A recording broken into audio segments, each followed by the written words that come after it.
인으로 뵙게 됐습니다. 입교식 이후에 이제 처음 오픈 모임으로 뵙는 것 같은데요. 그동안 메소드라고 열심히 모이셨죠? 안 모이셨어요? 질문들 많이 하셨네요, 멤버들한테. 게시판 보니까 멤버들이 활동이 많하던데 심한 활동하지 않으셨는지.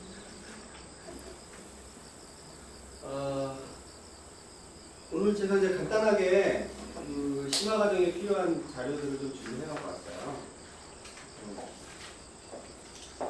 일단 그 안드로이드를 여러분들이 이제 개발을 하면서 기술적인 이슈들을 좀 우리가 알아야 되겠게 준비를 해 갖고 왔습니다.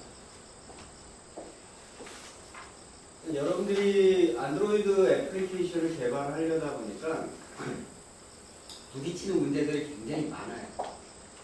실제로 공부하면서도 많이 부딪히죠. 네, 많이 부딪히죠. 여러분들이 안드로이드 공부하면서 가장 크게 혼란스럽고 힘든 점 중에 하나는 뭐냐면 많은 버그들과 시달려야 된다. 상당히 많은 버그들에 시달려야 되고, 그리고 버그들뿐만이 아니라 여러 가지 기술적인 이슈들에 많이 부딪혀야 돼요. 그래서 일단 장치 자체가 가지고 있는 한계점 때문에 발생하시는 문제가 있습니다. 예를 들어서 비트맵 같은 경우는 사이즈에 제한이 있어요. 소위 말해서 여러분들이 카메라를 찍어서 카메라로 촬영한 이미지를 가지고 핸들링을 하면 죽어요. 왜 그러냐면 카메라가 일반적으로 여러분 안드로이드 폰의 카메라가 화소수가 얼마나 되죠? 요즘 나온 것들은 뭐 한 800만 화소까지 가죠. 그죠? 800만 화소면 이미 안드로이드의 그 메모리 한계를 넘어서 8메가 픽셀이거든요. 어마어마하고. 그렇게 엄청난 데이터를 비트맵으로 처리하면 안드로이드 폰은 그 처리를 못하고 놔버리니까 죽어버려요. 그런 게 이제 디바이스 자체에 가지고 있는 한계예요. 그걸 어떻게 처리하냐면 안드로이드 폰에서는 타일링을 해요. 자기가 한 번에 처리할 수 있는 양의 그 한계가 있다 보니까 타일을 깐다 그러죠. 그래서 일정한 사이즈로 n분의 1 사이즈로 잘라서 한 땀 한 땀 작업해줍니다. 그렇게 하지 않으면 이 안드로이드 폰으로 처리를 할 수가 없어요. 그런 게 이제 이 기계가 가지고 있는 자체의 한계 때문에 그걸 피해서 짜야 되는 부분이 발생한다. 두 번째는 네트워크와 관련된 있는 이슈가 많아요. 특히 이제 스마트폰을 사용하다 보면 인터넷을 기본적으로 사람들이 연결해서 쓰잖아요. 카카오톡이나 이런 것처럼. 인터넷을 기본적으로 연결해서 쓰다 보니까 인터넷을 통신할 때 부딪히는 문제들이 굉장히 많아요. 많은 분들이 이제 XML을 이용하거나 여러 가지 API를 이용해서 인터넷을 통신을 하는데 그 XML 자체를 가지고 있는 문제가 굉장히 많아요. 이 모바일 환경에 적합하지도 않고요, XML이. 그러다 보니까 모바일 환경에서는 이 네트워크와 관련된 이슈에 있어서 제이슨이라고 하는 특별한 그 프로토콜을 이용합니다.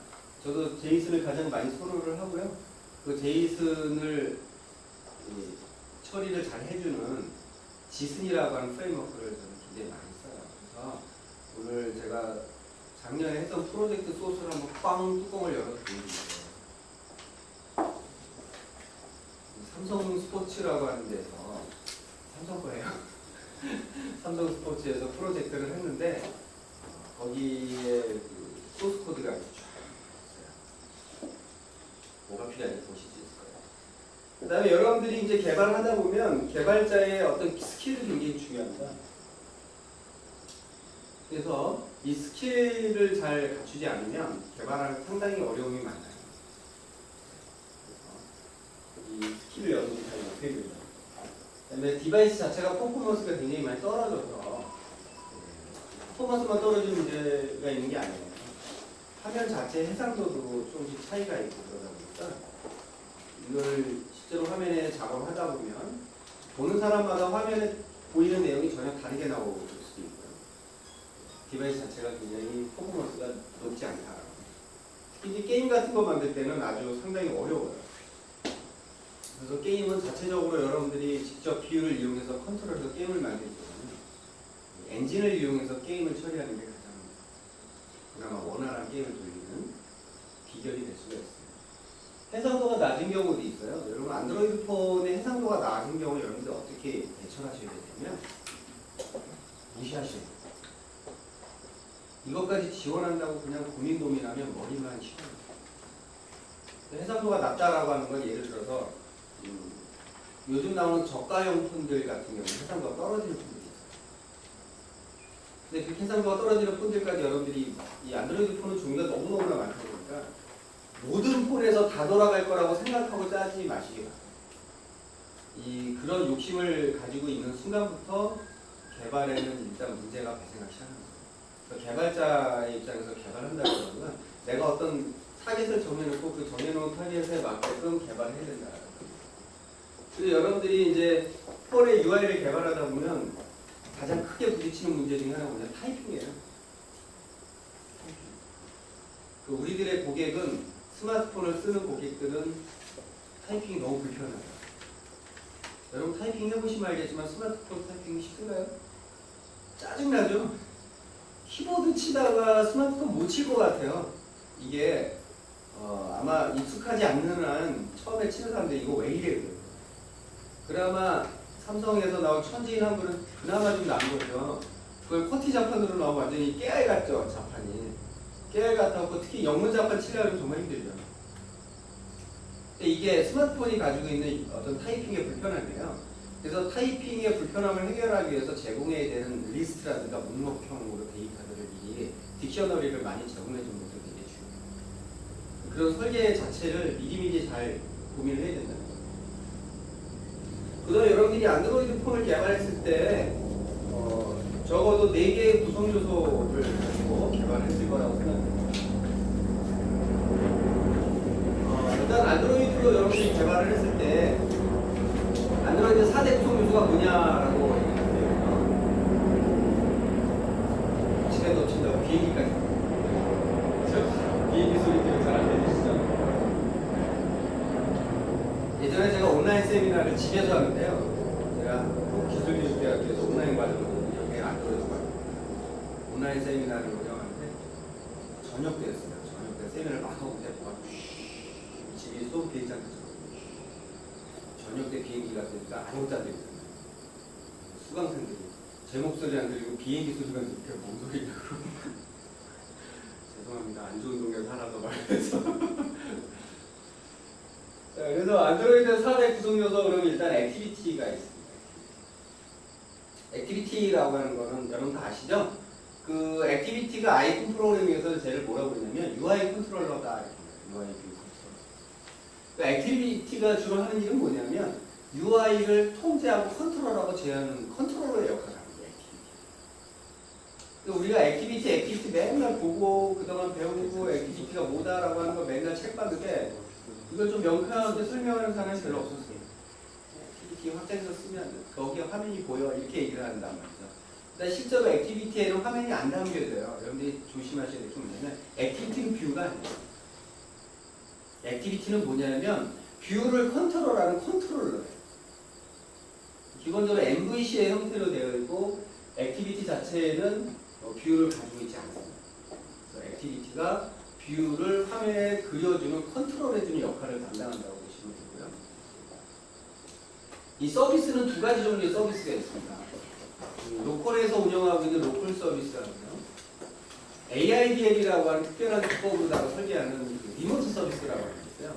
그 로컬 서비스와 리모트 서비스의 차이점은 뭐냐면 앱이 동작하고 있는 상태에서 서비스를 돌리느냐 그렇지 않고 앱하고는 관계없이 서비스를 돌리도록 구동하느냐의 차이예요. 그러니까 로컬 서비스는 앱이 돌아야만 서비스가 같이 도는 거예요. 이게 로컬 서비스라고 하고 AIDL이라고 하는 특별한 기법으로 개발하는 리모트 서비스는 기본적으로 이 애플리케이션에 구동과는 관계없이 별도로 서비스가 구동한다는 거죠. 여러분 그 앱을 종료했어도 카카오톡에 문자가 빵 뜨죠? 카카오톡 다 써보시면 네, 카카오톡 써보시면은 앱이 실행이 안 되고 있어도 떠요. 그럼 왜 그러냐면 카카오톡이 설치되면서 별도의 리모트 서비스가 거기에 등록이 되어 있죠. 그 리모트 서비스가 메시지를 알려줍니다. 백그라운드로 돌리면서. 카카오톡 리모트 서비스는 또 이 안드로이드 사이트에서 기본적으로 메시징을 해줘요. 안드로이드 사이트에서 메시징을 해주기 때문에 안드로이드 서버가 그 푸시 서비스를 해주는데 그걸 받아서 처리하도록 되어 있습니다. 그다음에 이제 브로드캐스트 리시버라고 하는 게 있어요. 이 안드로이드 구성 요소 중에. 브로드캐스트 리시버라고 하는 건 안드로이드가 이 시스템이 참 재밌는 게 뭐냐면 방송 시스템으로 되어 있어요. 이게 아이폰하고 많이 다른 거예요. 아이폰은 방송 시스템을 갖추고 있지 않아요. 아이폰은 방송 시스템을 갖추고 있지 않은 대신에 메시징이라고 하는 특별한 이제 기법을 이용을 하거든요. 근데 여기는 방송 시스템이라고 해서 이 누군가가 이 운영체제에다 방송을 하게 되면 그 방송에 귀를 기울이고 있는 수신자가 등록되어 있는 수신자가 해당하는 액션을 동작시키고 그것에 맞춰서 이 필터링되어 있는 커맨드를 인식하도록 되어 있어요. 예를 들면 문자가 왔어요. 문자. 그럼 나는 문자를 수신하는 메시지를 등록하겠다. 라고 내 앱에서 문자를 수신하는 앱을 만들겠다. 그러면 문자가 오면 여러분들 앱은 어떻게 돼 있어요? 그 문자가 올 때마다 실행이 돼요. 왜냐하면 운영체제에서 문자가 왔다가 분명히 방송을 하겠죠. 그렇죠? 운영체제가 방송을 날려요. 여러분들이 안드로이드 운영체제가 방송을 날려서 문자가 왔습니다 라고 방송을 날리면 내가 브로드캐스트 리시버를 거기다 등록만 하면 그 브로드캐스트 리시버가 알아서 문자 왔네? 그러면서 그래 그러면 나 실행해 줘야지 그러면서 실행해 주는 게 바로 브로드캐스트 리시버가 합니다. 그 방송을 받는 놈도 있고 하는 놈도 있잖아요. 방송은 누가 하는 인텐트가 있거든요. 인텐트를 날리게 되면 기본적으로 그 인텐트 안에는 방송 메시지가 담겨 있어요. 그래서 거기에는 두 가지 정보가 들어있는데 인텐트는 카테고리라고 하는 정보하고 액션이라는 정보가 들어있어요. 그래서 그걸 안드로이드 매니페스트.xml에 가보면 이 카테고리와 이 액션이라는 정보를 등록하게 되어 있어요. 그게 왜 그러냐면 방송 메시지가 너무 많다 보니까 정말 저 메시지를 내가 받아도 될지 말아야 될지를 자기가 결정하는 거예요. 그럼 후보군에 올려놓는 거죠. 내가 가지고 수신해야 될 메시지가 있는데 방송 메시지가 왔으면 여기에 매치되는지를 찾아줘요. 그래서 이 브로드캐스트 수신자에는 기본적으로 어떤 알고리즘이 들어있냐면 매치라고 하는 알고리즘이에요. 매치라는 거죠. 뭘 매치하겠냐라고 하는 거죠. 그 액션이 일치하느냐, 카테고리가 일치하느냐를 검사하는 거예요. 그래서 메시지의 카테고리가 맞는지 확인하고 그 카테고리에 일치하지 않는 놈은 일단 제끼겠죠. 카테고리가 일치하지 않는 것들은 제끼고 일치하는 것만 내가 수신하겠죠. 그리고 그 중에서도 액션이 같은 놈을 또 찾겠죠. 그렇게 해서 후보군을 만들어서 우선순위라는 걸 만들어서 우선순위가 높은 것부터 실행합니다. 이게 안드로이드의 메커니즘입니다. 그러니까 여러분 그 안드로이드 프로젝트를 할 때 가장 큰 장벽 중에 하나가 뭐냐면 스스로 코딩하는 게 참 쉽지 않아요. 책을 보고 할 수 있겠어요. 책에 오류가 있는 건 대충 고민해서 인터넷에서 검색해갖고 찾아보면 그 오류에 대해서도 대충 이제 찾아서 해결할 수 있어요. 문제는 뭐냐면 내가 만들고 싶은 걸 내 생각으로 내가 마음대로 짜서 뭔가를 설계해서 결과물을 내놓는 게 너무 어렵다. 이게 실제 프로젝트를 수행할 때 그렇게 걸리거든요. 장벽이에요. 이 작년에 여러분 작년에 제 거 들었던 분들 알겠지만 작년에 제가 설계까지 해갖고 소스코드 올려드린 적도 있었죠. 그래서 온라인 그 하면서는요. 그래서 뭐 이렇게 설계하는 거예요. 소스코드 푹 올려드리고 그거 갖고 참고해서 수정해서 해보세요. 막 이렇게 진짜 그렇게 어렵다는 거죠. 그 다음에 이제 안드로이드 4대 구성 요소 중에 또 하나가 컨텐트 프로바이더라고 합니다. 우리 CP라고 부르죠. 컨텐트 프로바이더의 가장 큰 역할은 뭐냐면 그거예요. 안드로이드 데이터베이스 시스템의 구조적 문제로 인해서 만들어진 아키텍처라. 안드로이드의 데이터베이스 시스템은 어떤 구조적인 문제가 있느냐? 바로 소유권이라는 문제가 있어요. 안드로이드 데이터베이스는 소유권이라는 것을 갖고 있습니다. 어떤 소유권이냐면 그 데이터베이스를 생성한 앱이 있어요. 그러니까 그 데이터베이스를 생성한 애플리케이션이 아니면 그 데이터베이스를 접근할 권한이 없어요. 그게 안드로이드의 특징이에요. 데이터베이스를 생성하지 않은 놈이 데이터베이스에 접근하려고 그러면 이제 그때부터 샌드박스 보안 오류가 발생합니다. 보안에 이제 문제가 생기거든요. 일단 접근 자체가 막혀 있어요. 불가능해요. 그럼 예를 들어서 여러분 그 안드로이드 폰에 들어있는 연락처는 뭐예요? 연락처는 누구나 접근할 수 있어야 되잖아요. 그렇죠? DB잖아요, 그것도. 연락처 정보 다 데이터베이스죠. 연락처 정보 다 데이터베이스인데 OS 패키지 안에 들어있어요. 그 OS 패키지 안에 들어있는 안드로이드 패키지 안에 들어있는 그 데이터베이스는 운영체제만 딸랑 접근하고 여러분들이 짠 앱에서 접근이 안 된다면 깝깝하죠. 그죠? 그래서 내가 만든 애플리케이션에서 뿐만 아니라 다른 애플리케이션에서 내 데이터베이스에 접근할 수 있도록 중간에 대신 이 명령을 수행해주는 역할을 담당할 것이 필요했다. 그걸 우리가 컨텐트 프로바이더. 그러니까 데이터베이스 작업을 대신 수행해준다고 보면 돼요. 외부에서 접근하면 또 외부에서 접근하려다 보니까 어떤 방식으로 접근해야 될까? 굉장히 얘가 여기서 고민을 많이 했겠죠. 안드로이드가. 그죠? 외부에서 접근할 수 있는 가장 좋은 방법은 인터넷과 같은 생각을 가지는 거 방법밖에 없어요. 바로 URI라고 하는 거예요. 내부가 아닌 이상. 그러니까 현재 애플리케이션 내부가 아닌 이상 외부에서 접근하려면 그 URI를 통해서 접근하는 거 외에는 방법이 없다는 거죠. 그렇죠? 그래서 데이터베이스 자체에 여러분들이 URI라고 하는 거 쉽게 되어 있어요. CP를 만들면 컨텐트 프로바이더를 만들어서 설계를 하게 되면 여러분들이 거기에 URI를 등록하고 그 URI를 확인한 다음에 데이터베이스에 접근할 수 있도록 설계가 되어 있어요. 그러니까 애플리케이션이 등록이 되면 여러분들이 컨텐트 프로바이더도 역시 등록이 된다. 여러분들의 컨텐트 프로바이더가 등록이 되면 그 컨텐트 프로바이더의 URI도 운용 소프트웨어에다가 등록이 되면서 그 URI를 통해서 자동으로 찾아낸다는 거예요. 이런 이제 메커니즘을 가지고 있다. 여러분들이 안드로이드에서 기본적으로 개발을 하다 보면 해야 될 것들이 여러 가지가 있는데 안드로이드는 기본적으로 뭘 기반으로 하고 있죠? 자바를 기반으로 하고 있죠.